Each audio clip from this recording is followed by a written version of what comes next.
Oh yes. Oh yes. Yes, yes. Oh, I love it. I absolutely love it.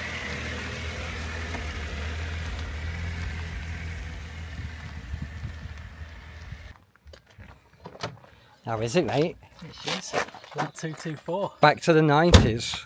Back to the 90s. Oh, look at this. What do you think? I think it's wonderful. How nice are those wheels? Yeah. Are they brand new? They look like they've just been redone, yeah. So Mercedes 190 2.6 Sportline. 2.6 six-cylinder. Yeah, 6-cylinder. I love it, Ben. I love it. What's for the silver fox? I know, I think it's a fox hunting thing. That's all I can think it is. Foxes on Keep 'em Running. We do, yeah. Return of Foxy. These wheels are Perfect, aren't they? Manhole covers. Yeah, Gildeckel or something similar to that. They've been painted, haven't they? Yeah, they have. Really yeah. fresh. Yeah. It's not got any CDs in it. It's got a tape in it as well. That would not have been cheap in the day, let me tell you. That would have been really expensive, that. It's got aircon as well. Check the back seats out. Oh, the back seats. Wow. They really are like a... They're like just the same as the front, then without a headrest. They're like exactly the same seat. Yeah. That's spec. Yeah, super rare. Smell. Super rare spec. Oh, it's a great smell. Oh, I love this. Oh. It's had a bit of dressing. Yeah. Not too much. Look at that though. This is in great nick. It is, isn't it? 120. So how old are we talking here? This is 1991, so that's 34 years 34 years old. Yeah. I mean, just more evidence of the decline of the car industry that this is here in this condition.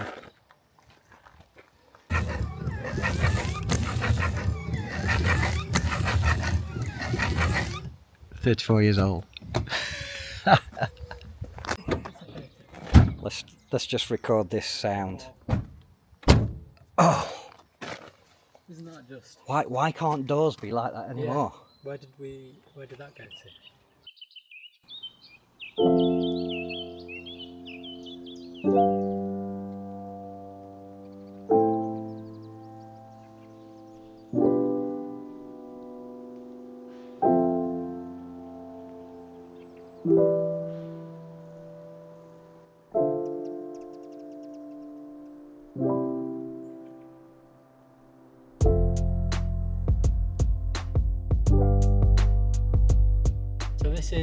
So this is really in a mid 80s design, aren't we?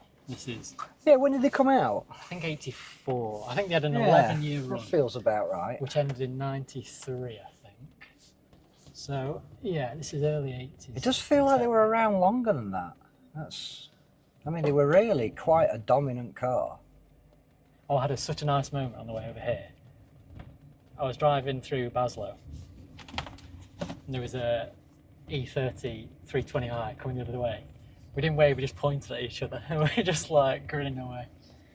Really nice little moment. Yeah. Suspension feels spot on. It's Mercedes, isn't it? Yeah. And it's these seats are they're really like strong spring under your seat, like a bedstead thing. Yes. Not your normal sports seat. Have you ever sat in the sort of 70s W123? The tank Mercedes, you know, the really I don't know if the one like Felix has got. Yeah, they're like. Well, I've probably sat in that. Yeah, they're like a mattress inside there. Yeah, they're really springy.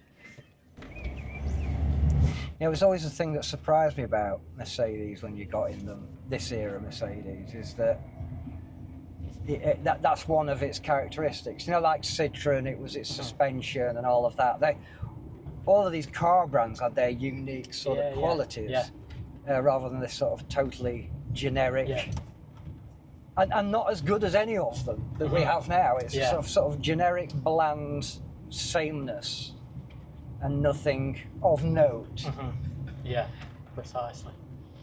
You know, that's what I love. When you just park this next to anything, it's just so classy. Well, this used to feel like a pretty big car. Yeah. You know, it's. I mean, you say it's like an E30 competitor, and they, you know, compared to anything today, that's just tiny. Yeah. Yeah. But yeah, you could do many miles in it, couldn't you? And be absolutely fine. 4-speed gearbox. That's all we've got. 4-speed auto, though. I mean, that was auto, yeah. You say that's all you've got, but that was top notch those days to have a 4-speed auto. Yeah, I suppose 3-speed was the run of the mill, wasn't it? So it's oh, I see, yeah, because it's sort of. Yeah. I don't get it. Hang on, where's one then? I don't understand. You don't get one. You Yeah, get 2 and 3. You're 2 and 3. So if you want to kick down, I guess you can do that. Oh, we're in third now. So give it a second. Oh, there it goes. Yeah. And then I could manually change to third. That's nice, dear. That's straight 6. Yeah. And then into D. Yeah. We got. It's got ashtray, which I think's been used, and I think the kids smoked as well, because there's. Well, it's 1991, mate. Kids smoke. So yeah, that's just how it is. So what we got here? So we've got 4 electric windows, which would have been rare as. What's the little joystick for? Oh, for the electric. Yeah. So I've got a manual. Oh yeah, you get that. I forgot about that. You've got this sort of that size, and then you have this narrower one. Yeah. Yeah. Yeah, electric sunroof. So here's some of the scary stuff. Yeah, which thankfully I've not seen any. Oh God. Red LED, red LED of death. So. Yeah, if that flashes, we're in trouble. Honestly, I've just been smiling the whole time I've been driving back. Yeah, I'm not surprised. Well, you've been wanting this for so long, mate. Yeah, and this Pretty sure the first time I met you, you went on about this. Yeah. I don't know if my granddad had one. He had a 190E. So I've got a lot of fond childhood memories. And when my parents sometimes borrowed it for a big trip.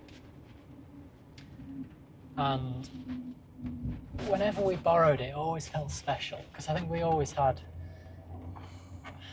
more run-of-the-mill cars, and when we borrowed his 190E, it was like quite an exciting. Yeah, I mean, it's just the height of luxury, really. We had the armrest in the back, me and my brother, and it was really. It's nice seeing the 3-point star there as well. It's a staff car vibe. Yeah.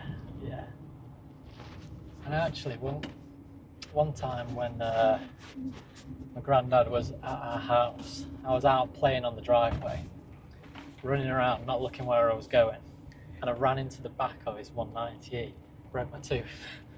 So. Oh, there's worse things to break your teeth on, I suppose. From an early age, I've known it's a well-built car. First-hand experience of the build quality.